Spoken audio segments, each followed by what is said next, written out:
What's up, everybody? Welcome to CFP Talks. My name is Joe Nissim, and with me, as always, is my main man, Mr. David Fuchs.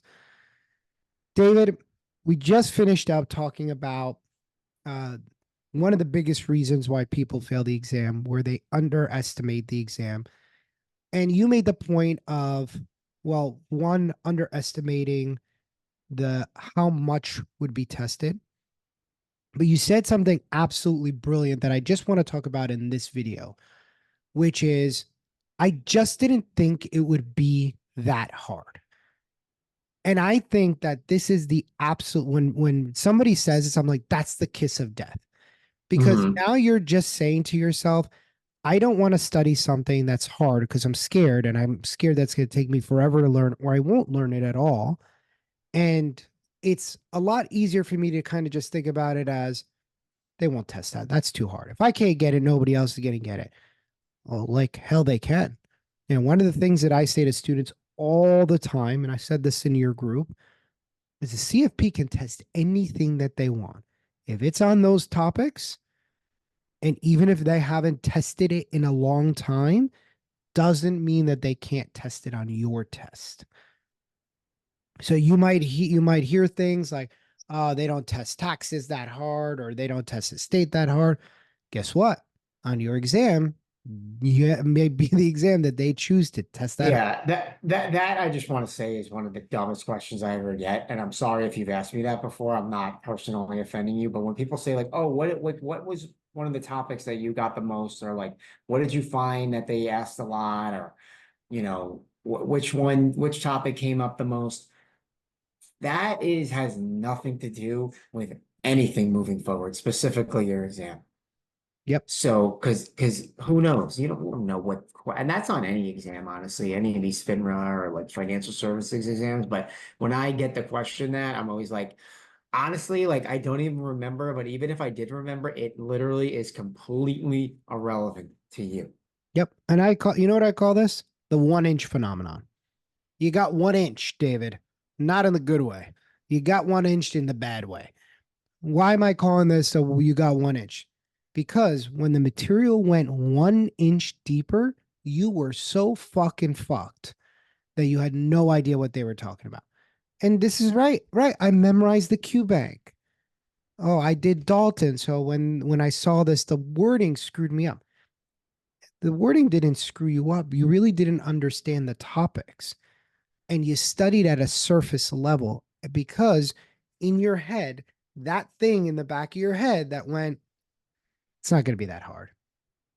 It's not going to be that hard, right? I know the regular time value of money, but they're not going to test cash flows. Guess what you're going to see right on your exam? Front and center, cash flows. And Oh, when that happens, sorry, but like when that happened, I just remember because that's a great example of a topic where you're like, oh, let me learn this. And I don't think I really need to go like to this other part, this like subtopic of this topic, because I just don't think they're going to test it. It's very kind of like a unique it's thing. esoteric. Yeah, and then when you get it, and then when you get that question on the exam, like I just always am slapping myself. I'm like, fuck. Like I remember vividly me saying I don't need to waste any time on that because maybe they'll ask me one question on it, but then all of a sudden it's like, you don't know, you get like multiple ones, or even like for the one that you do get, you're like, shit, that's a point that I should have had. I remember vividly seeing that on the practice material and specifically skipping over. Yeah. And you know what's even worse? When you skipped over it in your flashcard. Yeah. And it's a flashcard type of question. Like, I don't really need to know clats and cluts. This is like such a minute little topic of, and it's literally like, how do charitable lead trusts work? Right. And it's so obvious. And you're like, oh my God, I can't remember where the money goes first. Oh, wow. And remember, and if you guys have watched previous videos, those are in our 20-60-20 strategy, all those 60% questions that you thought were, you're not going to answer. Not going to ask that. Not going to ask that. No way. No way. How can they? There's 170 questions. How can they ask it at that depth? Seems ridiculous. What did you expect? Like, do you expect that? Like, if it was that easy, then every single person, every FA that you've ever met in your life would be a CFP. This isn't something that you click next on a computer screen, and then all of a sudden you get this certificate that pops up as a PDF that you print out and your mother frames for you in your office. It's not what this exam is. So, I mean, I really love this idea that we think it's not going to be that hard or that's not fair game for CFP. They could test whatever they want, Yeah. whatever they want. I think that's a, and again, when you don't really want to study that hard, it's an easy out, right? No, that's right.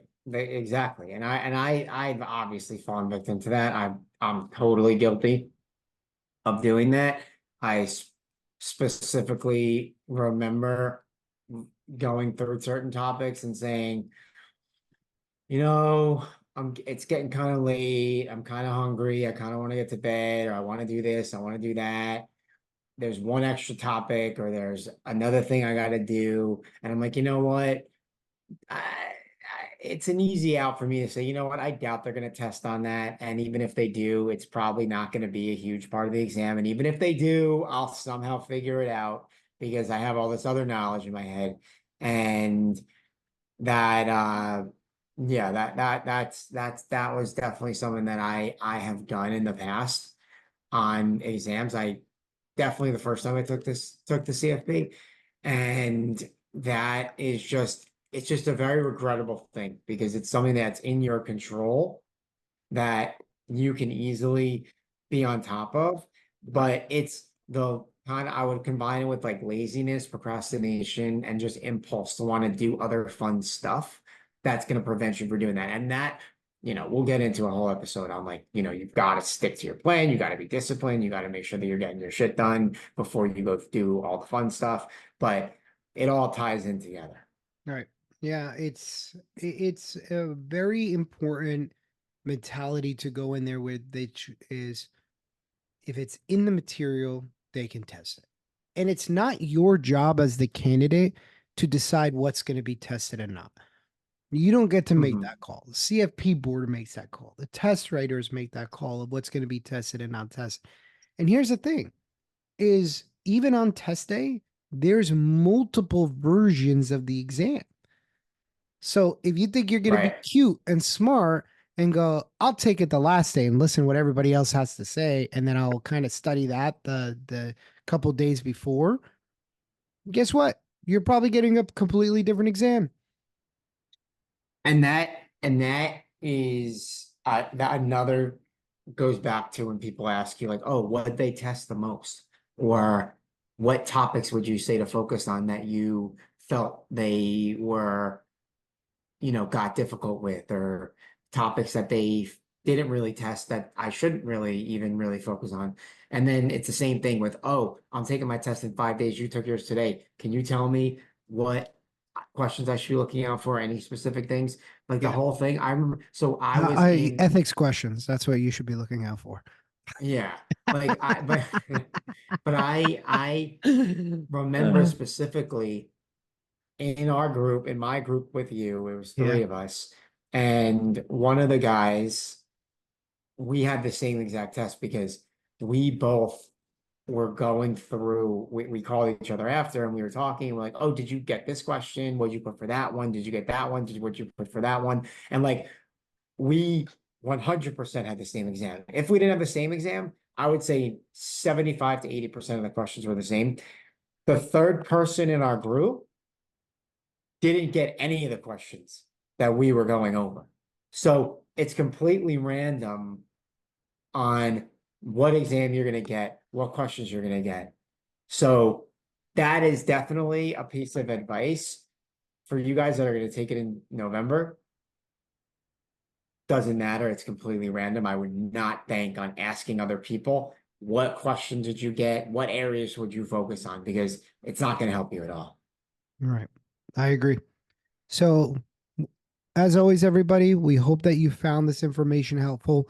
The big takeaway today is ask yourself if that mentality played a role in your studying. And if it did, then that's something that you really need to switch for the next time around. Okay. Again, if you can't have this subjective conversation with yourself, have it with somebody else as to why you failed the exam so you can prepare yourself properly for the next exam cycle and pass on the next attempt. As always, with questions, comments, or concerns, feel free to reach out to David or myself, and we will see you guys on our next episode.